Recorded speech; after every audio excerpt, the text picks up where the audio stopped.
Alam niyo, ito ho yung pinakamagandang panahon na na umidlip pagkatapos kumain. Sana, sana makatulog kayo ng mahusay, no? Okay.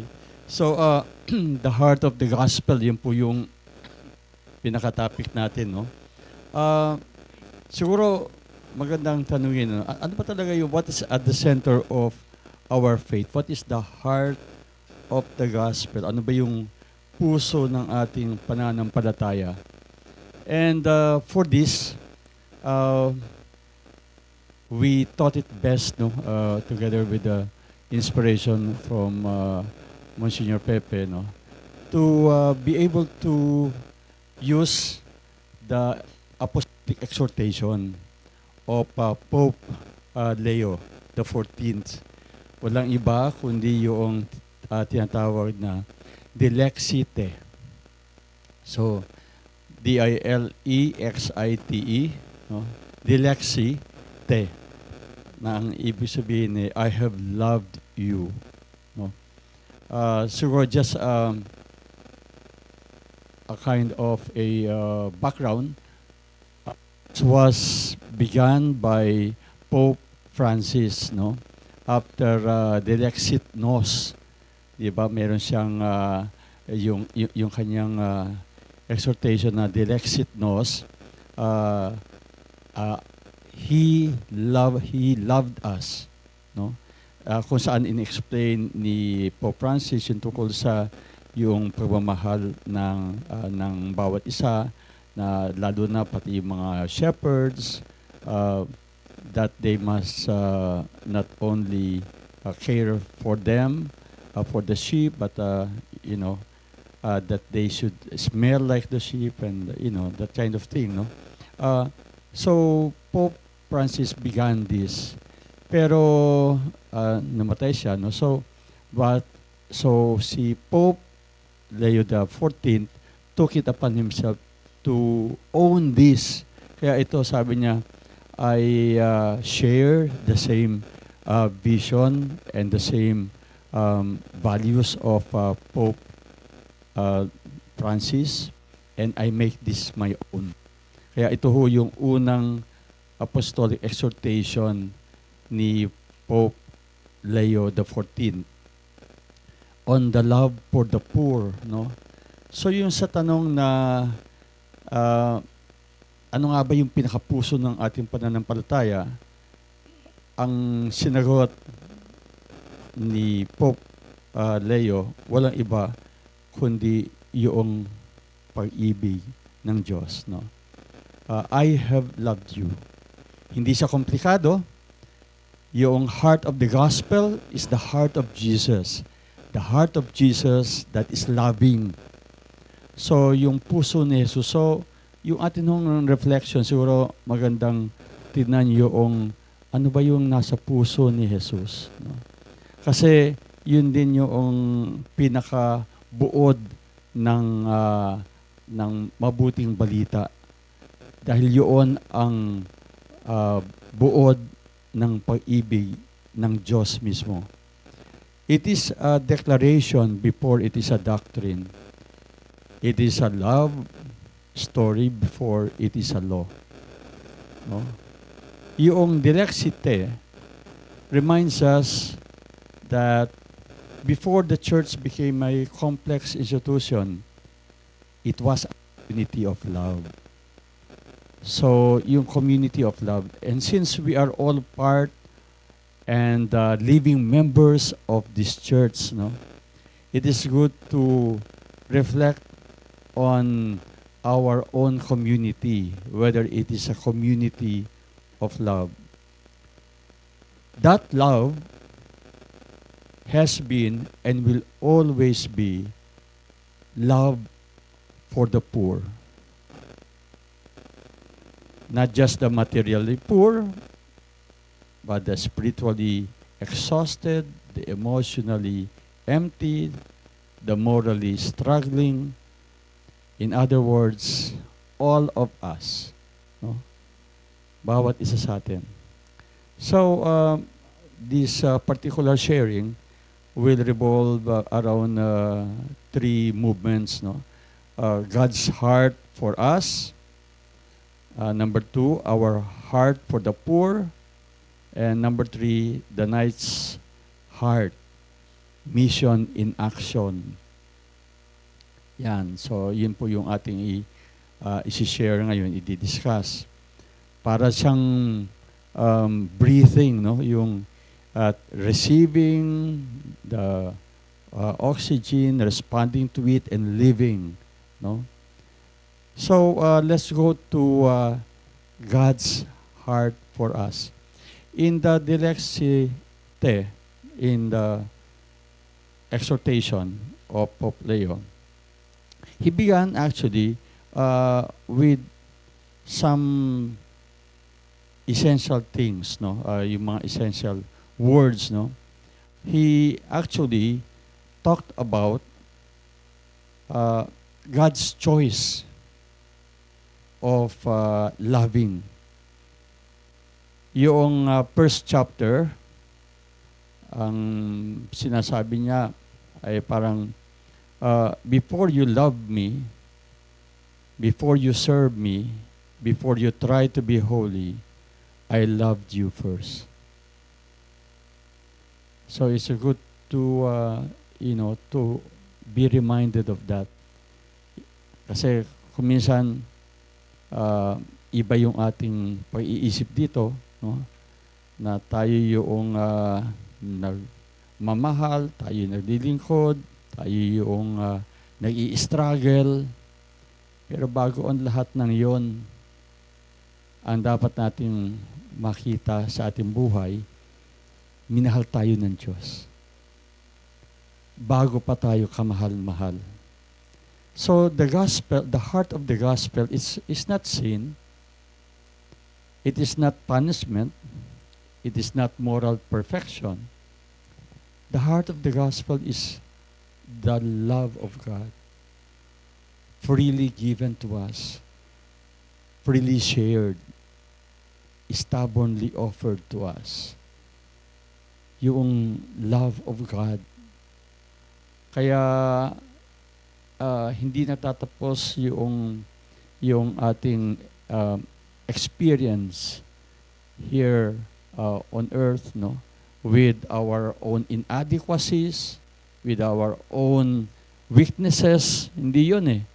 Ang pinaka dapat na talagang pumailan lang to surface, no, maramdaman natin how much really God loves us. So siguro, even as you are listening, it's good to ask ourselves, have I actually tried to reflect how much God loves me? So, simulan po natin sa ating sarili, no? Gaano, naramdaman mo ba kung gaano ka kamahal ng Diyos? Gaano ka kamahal ng Diyos? And this is this is very important because we cannot even share this talk, this topic on God, on the love of God, if we have not even felt how much God loves us, God loves you. So it's not, we are all men of the core program, and it should not be just feel good spirituality. Hindi naman feel good spirituality ito lang, hindi sa sweet para bang sweet drama, it is a reality, a reality that must be felt, experienced, and shared. Kaya maganda ko kanina yung sharing ni Judge, yung even in your own work, you have experienced that God is talking to you. in the very act of your exercising your ministry, your y- your work, no? So it ceases to be work. Hindi na siya trabaho lang, no? It is already an occasion by which God speaks to you in a very concrete way. So, yun, ganun yung ano, no, about our experience of God's love. The divine love of God is the only force that can really change the world and save us. It is from this love that the gospel flows, that the whole experience of humanity flows, no? The love of God. This is where we find that forgiveness is possible, even for the worst of enemies. This is where we find conversion of heart that becomes joyful. This is where we find mission becoming really meaningful. This is where we find, as Knights of Columbus, that brotherhood can be real. We can be truly be brothers, no matter how diverse our backgrounds may be, how different our thoughts may be from one another. We are brothers because of that love of God in us and among us. Without love, we can even speak of Christianity. With love, Christianity, our faith becomes a path of transformation. That's why the Knights of Columbus had existed, not for anything else, no. Not for the regalia, the meetings, the fellowship, no. Actually, it is because our founder was pierced with the love of God, especially for those who are poor. And that's what we share. And that is the very what that is the very thing that we wanted to do, and what the core program wants us to keep in our hearts. No? The very reason why our founder, Father Michael McGivney, had founded the Knights of Columbus. Not because of any of his own logical thinking, but because the love of God has truly permeated his heart. Love for the poor, and that's the second part of our sharing. Our heart for the poor. Here, Delexite,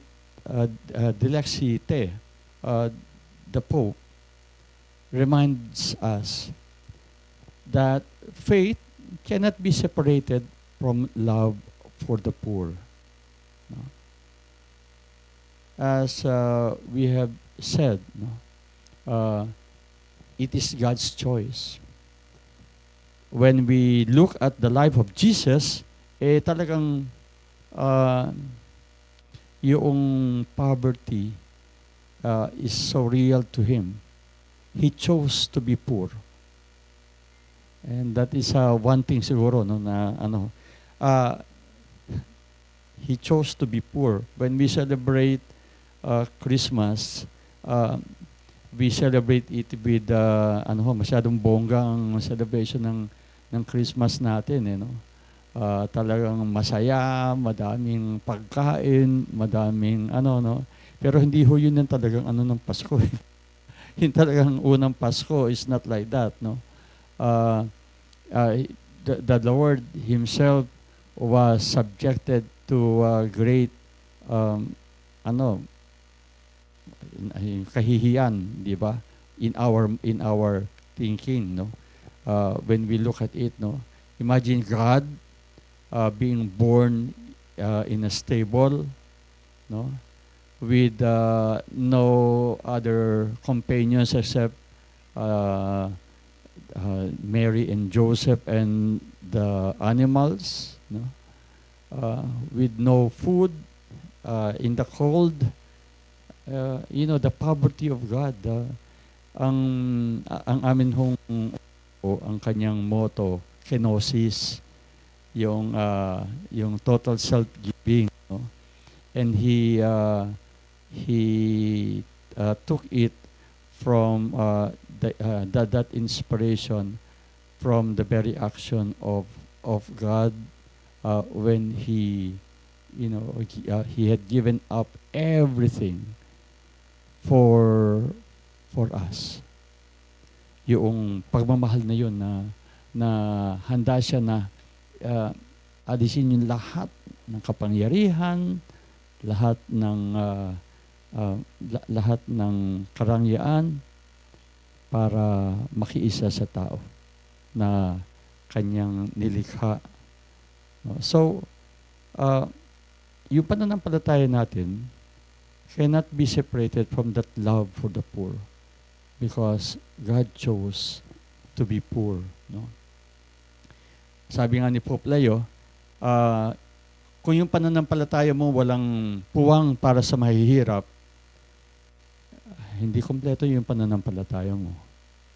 So, this is again one of the things that we can reflect on even in our own councils, no? Paano ba yung ating mga councils, no?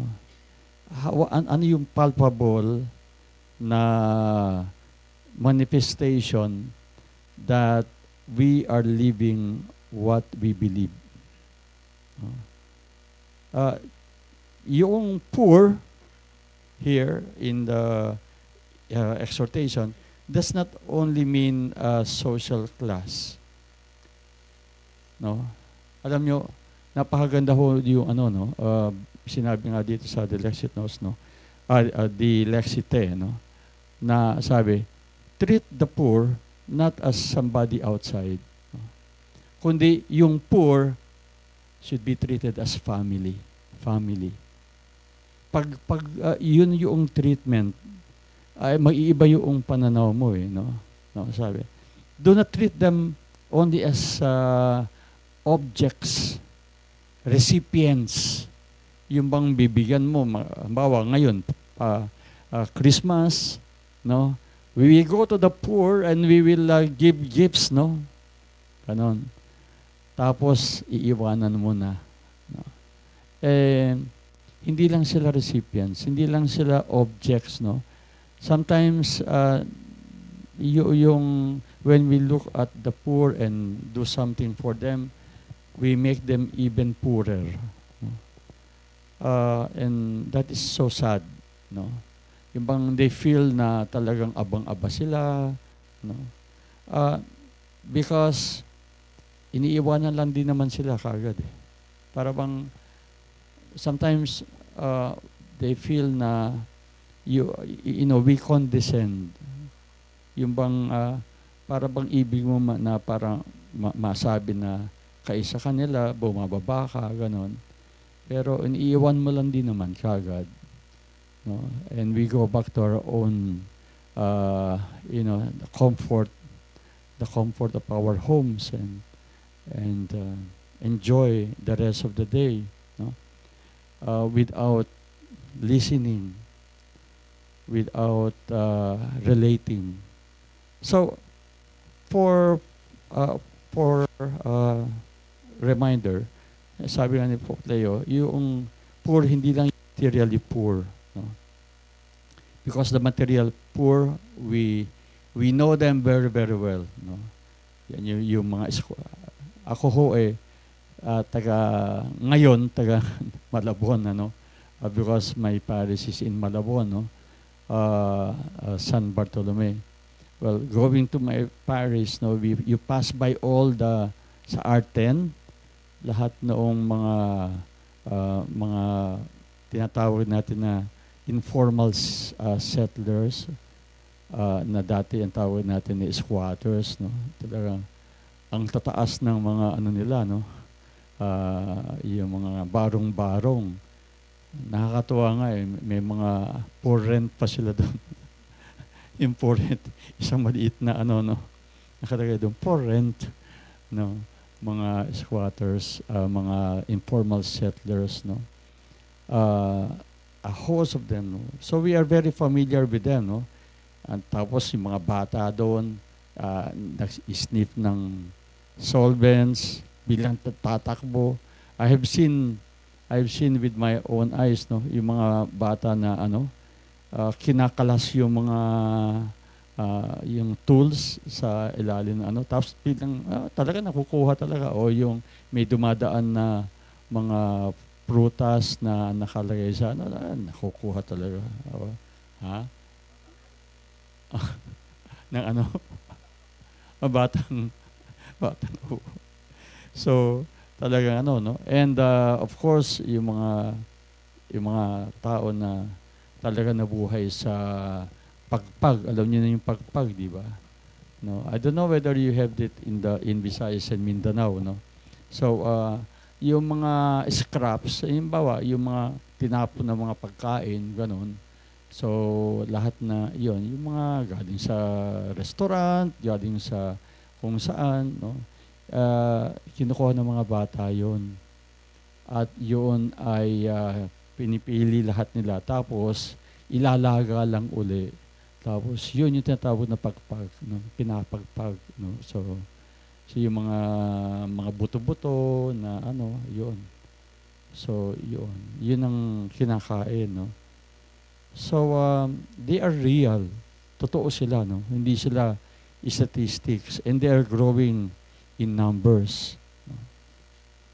And yet there are many people who are just don't care, no. Ang daming pagkain diyan na nabubulok lang, nasisira lang, no?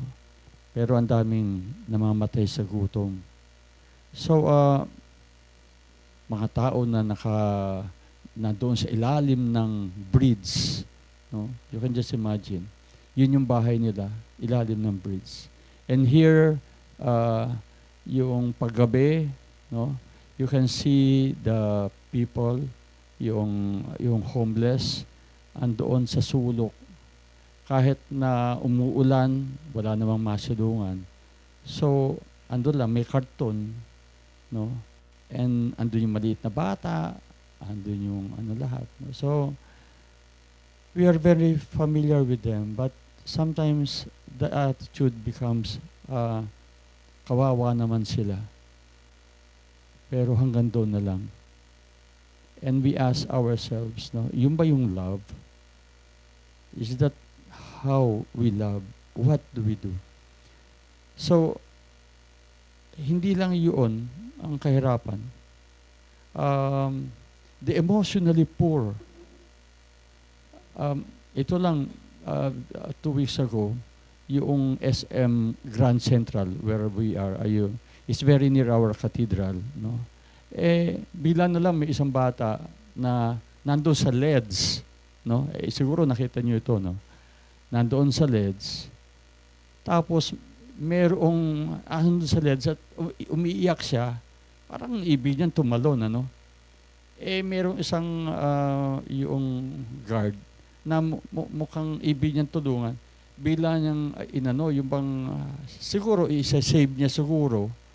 Kaya lang magalaw yung nagulat yung bata na tumalon talaga, namatay.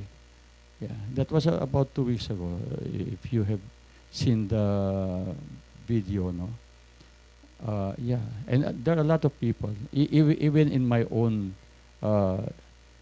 school, in our school, San Jose Academy in Navotas, no. One of our students, and this was about I think last year, napunta siya sa dark web, no. And he was talking to mother who is who was in the Middle East, no? And they were talking kasi nag-isa lang siya sa bahay. 30 minutes after, he killed himself. You can just imagine, no? The mother learning that the son she was talking to about 30 minutes prior just died, no? Um, Sabi nga ni Cardinal Ambo, our bishop, um, these are people who are sick, no? Kaya para sa kanya, no, di ba, usually, yung bang hindi mo mimisahan, hindi mo bebesan, no? Sabi niya, they are not in their right minds, no? Because no one would really want, if you are in your right mind, you don't want to die. Yung bang ika nga, you no, preserve, no? They are emotionally poor. And that's why, even for us in the diocese, we have formed, the bishop formed this kaagapay. Kaagapay is our volunteers who had been trained in parapsychology and who can help yung bang, sa intervention, yung mga counseling and all that. No? Ay, talaga, it's really very sad, no?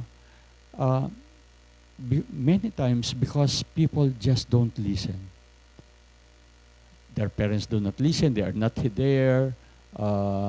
Sometimes they are bullied and nobody knows. Mga ganun ba? And there are a lot of other people, no, who grew up and who had families already, but they carry some burden in themselves psychologically, no. So they carry it with them, and it just goes out. You just feel it every now and then, because there's just nobody who would listen. The relationally poor, the broken marriages, the estranged children, lonely parents, no? Nakakatuwa din, ano? Well, I was just, when I was preparing yung talk, I opened the television and meron isang ano doon, parang from NHK, from Japan, about stateless persons. These are children, and there are a lot of them pala, ang dami-dami pala. Children of Japanese citizens who were here even before the war and during the war, no, who had begotten children, and when the war ended, they they left and the children are left, no, longing for their parents, longing for their, and mga lolo na yung iba, namatay na yung madami, no. But they are neither hindi sila Japanese, hindi sila, although they want to be Japanese because of their parentage, pero hindi sila mabigyan, no. Wala silang state, no. And they were just hoping.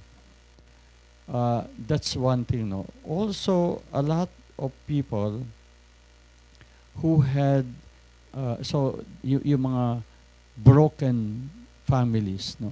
So these are products of broken families. We have a lot of them. In our school, a great number are cared for by their grandparents, no, guardians, because their fathers and mothers are separated. They are also the poor persons that that can be considered even for the love that they need, no. And there are many other kinds of poverty that we have. No? And this is the question. No? How sensitive are we to the poverty of people? So it would be good to see, no, in the different jurisdictions, no, not to be confined to uh, looking at the poor in terms of the material poor, no, but to see the different facets of poverty and where are they, no, where are they found, uh, and that would definitely include a lot of things, no, and if we are sensitive to that, then we become, so to speak, the the elements of real change and the living of the gospel. When the Lord was walking this earth, no, he defied conventions. No? At the time, the Lord, at that time, people would not deal with lepers. And this you know, no, already, no, just to be reminded about it.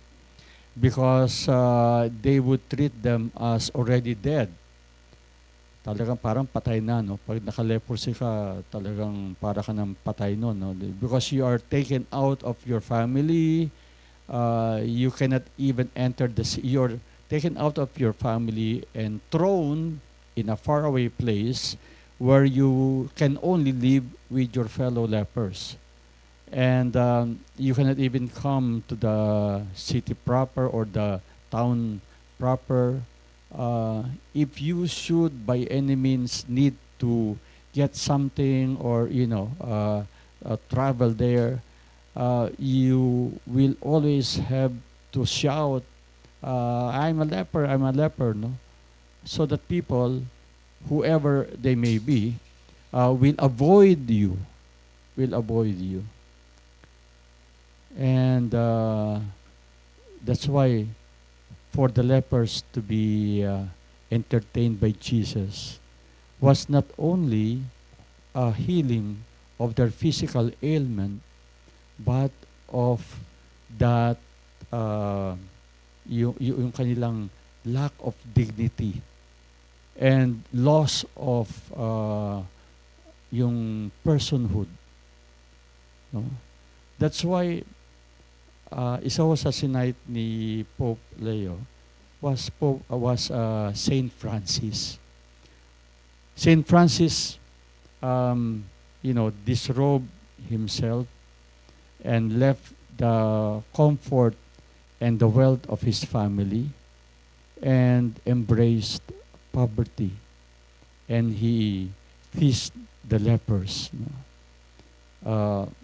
as a very concrete example of following Jesus himself. And so the Christian, Pope Leo says the preferential option for the poor is not optional. It is the very shape of the gospel. It is the gospel story. And a Christian who avoids the poor avoids Christ.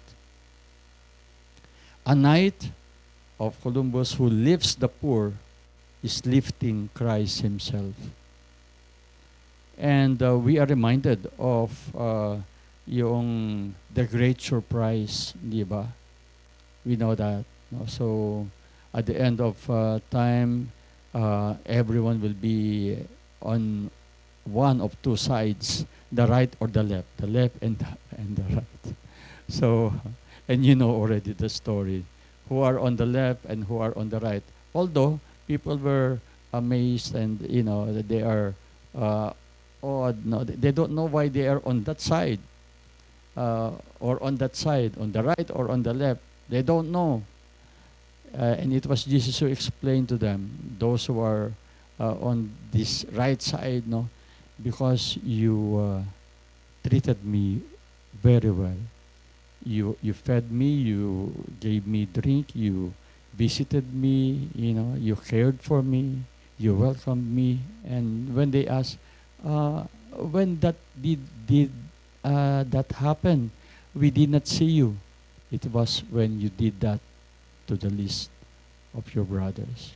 In the same manner, no, get out of my sight, you wretched fools, because you did not care for me at all. And when did it happen? It's when you did not do these things to the least of your brothers and sisters. There's a song before, it's not so popular now. Jesus na aking kapatid, alam niyo yun? Yung Jesus na aking kapatid, no?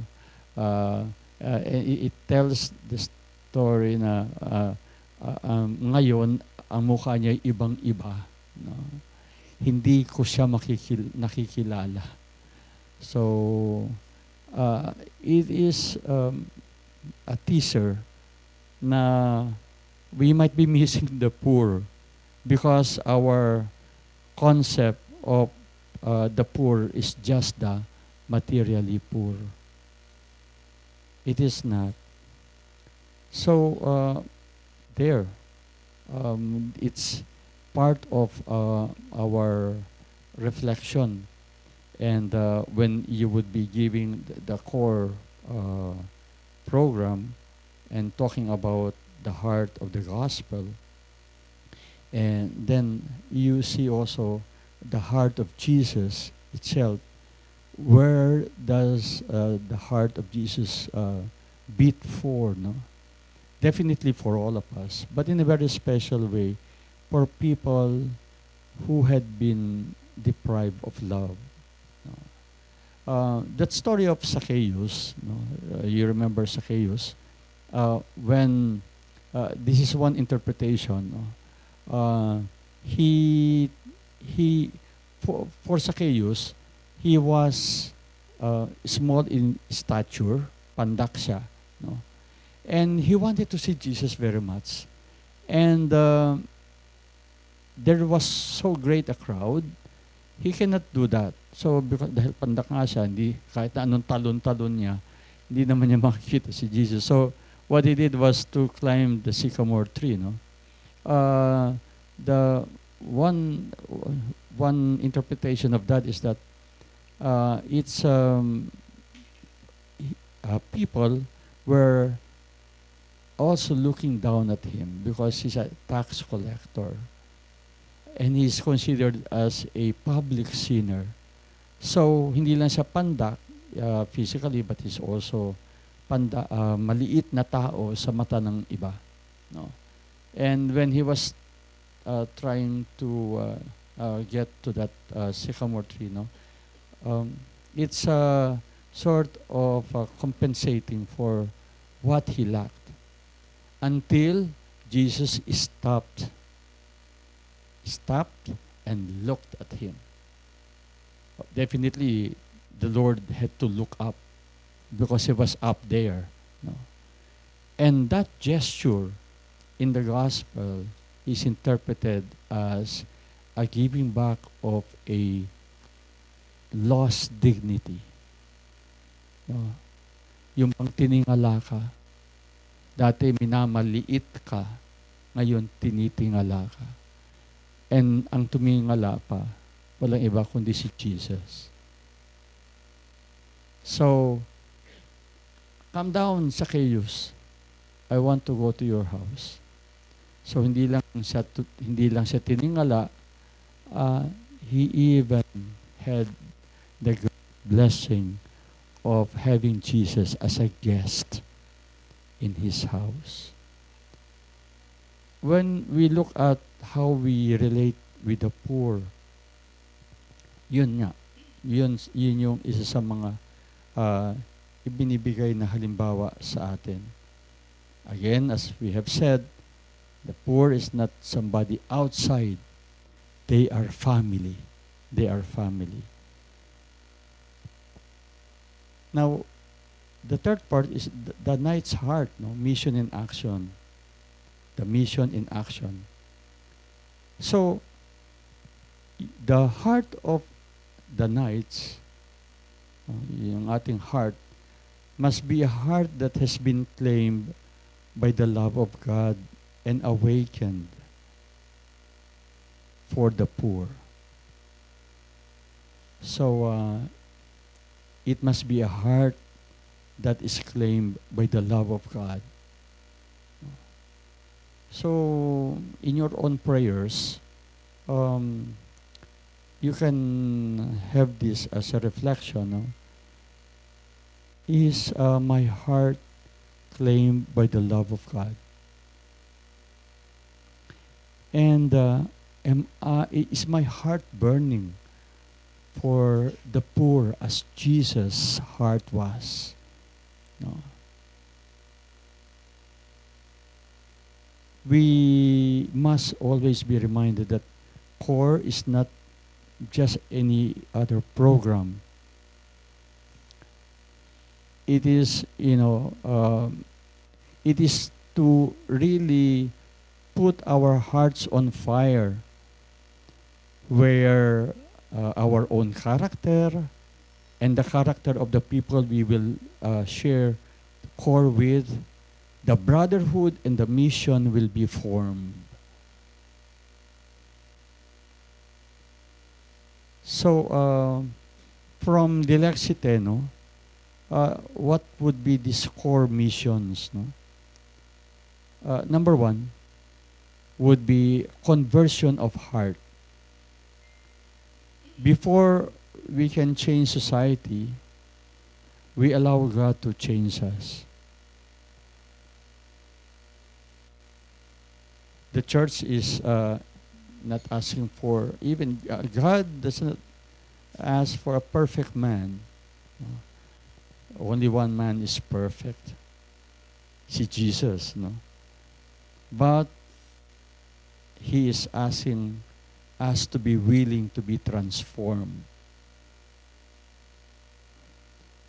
And, really, we can say that CORE is a blessing.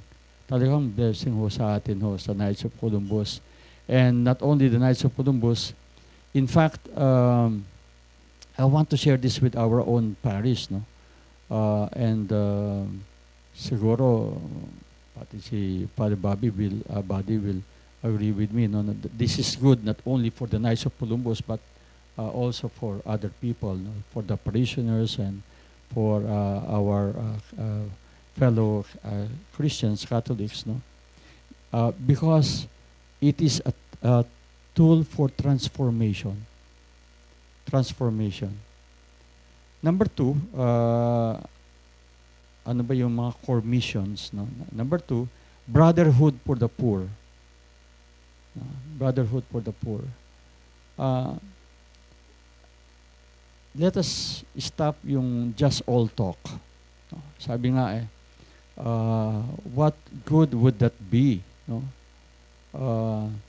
Sabi nga doon sa kay St. James, no? And this was also cited. A poor person comes to you, and then you say, brother, sige, kawawa ka naman, no? Go, may the blessing of the Lord be with you. Pero wala ka naman ginawa. No? So, sabi nga ni St. James, faith without action is dead. Di ba? Brotherhood for the poor. CORE teaches us to stand together for those who stand alone. The poor, ito magandang the poor are not projects. They are our brothers and sisters. No? We serve not out of pity, but out of solidarity. Number 3 mission, courage in a corrupt world. Nako, ito ho ang ano, no? This is one area where people are truly divided in politics. But we should be united in faith and divine inspiration. Why? This is very, very relevant now. No? We know of all the scams, the corruption, the violence. What is our response? It should never be political, because politics divide. It should always be conscious proclamation and standing for the truth, for what is right, for what is just. No? Pope Leo challenges us to be signs of integrity in the system of decay. So every night must be known for honesty, for compassion, for gentleness, for strength, for consistency, integrity. And as core coordinators, this is what we should inspire our knights to aim for, to struggle for, to achieve. Because more and more every day now we see that the corruption is not confined to the high echelon of government, no, or departments. No, they have seeped actually into our everyday life. That's why it is called a culture of corruption. I wonder whether you're praying, yung pong panalangin ng pagsisisi. Do you pray that?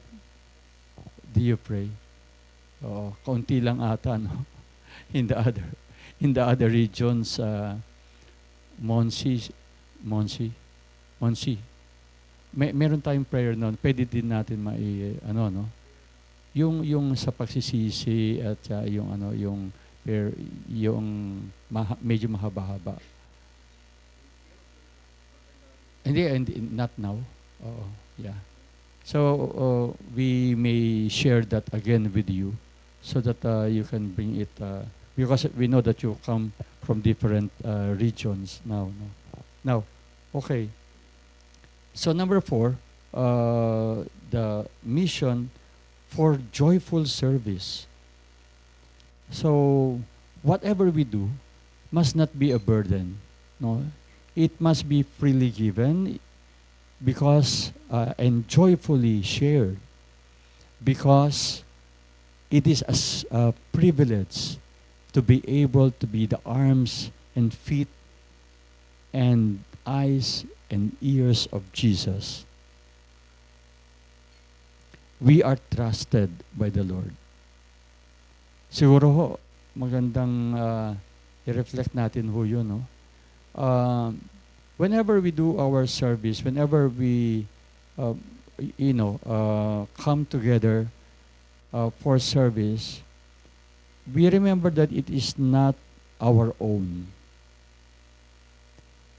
It is God who wants to touch these people, to be with them. And when we open ourselves and make ourselves available, then the hand of God reaches out to them through us. Kaya it's never really our own. And we should be thankful that we have been made use as instruments, as bearers of God's blessings and goodness. Whenever we serve, the gospel becomes alive. And sabi nga ni Jesus, do good things so that when people see this, they should give thanks to God because they have felt the hand and the love of the Lord. Sana ganun po. Kaya kaya nga sinabi ni Jesus yung ano yung bang do not let your left hand know what your right hand is doing. Kasi kung minsan pag the left hand know what the right hand is doing, pupurihin nung yung right, yung ganun ba? Sometimes hindi nagiging photo op yung service natin. And we think that the Lord hates that. No? Yung bang, kasi one time he was looking at the people going into the temple and they were putting in their their contributions. Sigurado palakihan yun. At yun nga sinasabi nga niya, tingnan mo yun, yung mayaman na yun, yun ang laki-laki ng binibigay, no? Pero may trumpet pan bago, may tototot pa yan para bago ihuhulog. Kitang-kitang tao, inuhulog. Yung ganun ba, no? Pero yung widow, maliit, wala siya, no? Patago pa sigurong inihulog yung kanyang contribution. Sabi niya, mas bless yun. Yun ang blessed. Hindi yung isa. No?